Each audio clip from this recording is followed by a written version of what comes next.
دي يا جماعة كوبايتين من دقيق السيمولينا بتاع البسبوسة. هنحط على طرف المعلقة بس كده بيكنج صودا، حاجة صغيرة، وبعد كده هنحط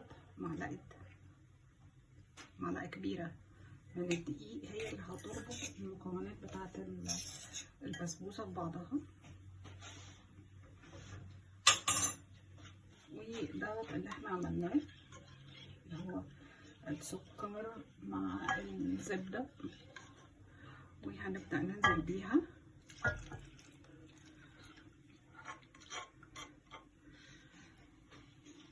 على الدقيق،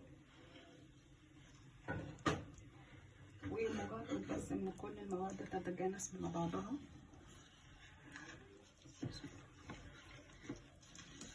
بالمنظر ده.